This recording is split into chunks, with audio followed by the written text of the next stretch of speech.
I was the oldest person to surf Mavericks for the first time. So I was 59 and a half when I first caught a successful wave at Mavericks.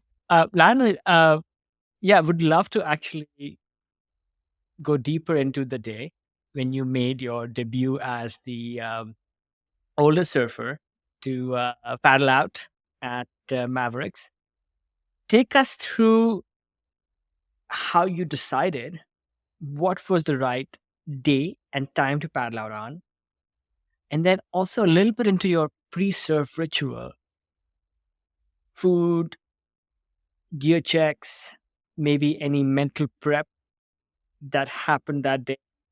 Maybe you meditated and then geared up and got ready to paddle out. Would love for you to take us through that. Sure.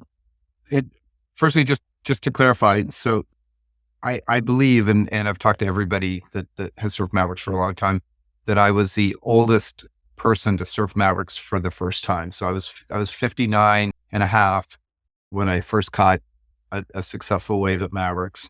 And that was after I started surfing when I was about 53. And I decided to surf Mavericks in my 60th year because in my life, I've always, on my big decade birthdays, I've always decided to do something, a big physical challenge. And previously it had been primarily in the cycling realm. For my 50th birthday, I rode Leadville, which is the highest mountain bike race in the world, 103 miles, all above 10,000 feet. And then when I was 40, I did 7 straight days of the Tour de France. And when I was 30, I competed in the World Triathlon Championships. And then prior to that, I was the decathlete and then also played football in college. And so I've always chosen to do on big decade birthdays, a physical challenge. And I'd been fascinated with Mavericks before I started surfing, actually. I used to go down and when I first moved to San Francisco, I'd go down and watch the competitions. And I just, for some reason, it got into my imagination as something amazing.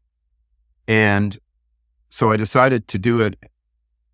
And I hired a coach, a woman named Bianca Valenti, who I'm sure you if you don't know her, you've seen Bianca around Ocean Beach, and she's kind of queen of Ocean Beach, and she's queen of Mavericks. I asked her whether she would coach me. After a long interview, she finally decided that she would agree to coach me, and so she and I started working together in March of 2021, and she made me do all kinds of things. We did, 2-day breath hold coaching sessions, and we did a paddle from Cronkite to Sausalito, 9-mile paddle. And we did all kinds of training at Ocean Beach and on bigger days. And then, down at Scotts Creek on bigger days. And then also down at Steamer Lane on big days, all with the goal of preparing to be able to surf Mavericks. And we went out and did a whole bunch of safety stuff, jet ski safety stuff. We did a 2-day safety summit, Maverick Safety Summit, with all the regular guys.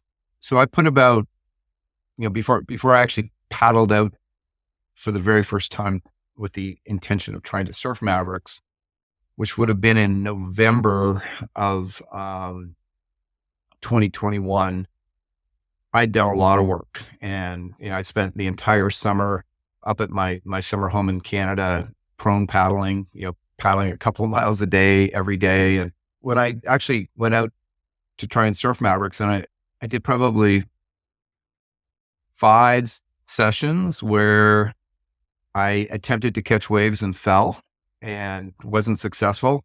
And I would say that, and I've said this to a number of people who are surfing Mavericks for the first time, the best thing you can do is fall. The earlier you fall, the more you realize, okay, this is what I'm in for.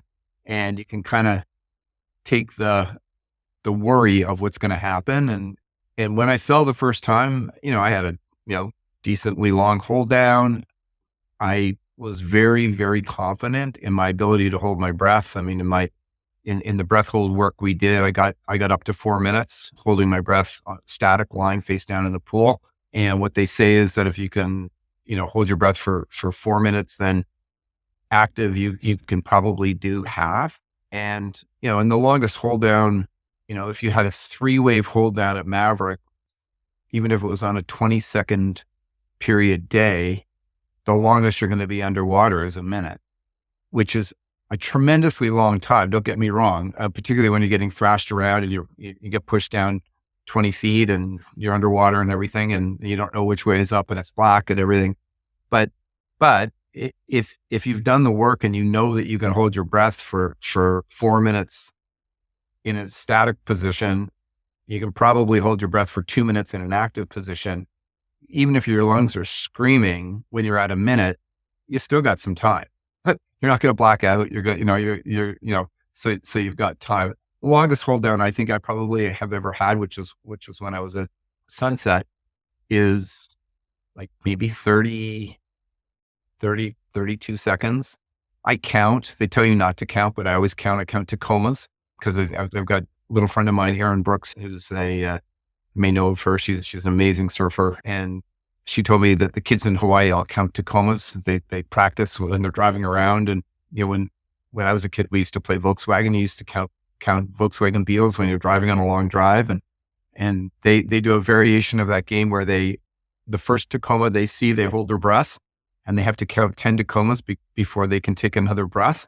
But there's Tacomas all over the place in Hawaii. So, you could be holding your breath for 15 seconds, or you could be holding your breath for a minute, but probably not longer than a minute. So anyway, I count Tacomas whenever I fall. And I know that if I'm at 20 Tacomas, I've got a good 30 or 40 more Tacomas in me before I got any issues. It's a way to help me stay very calm.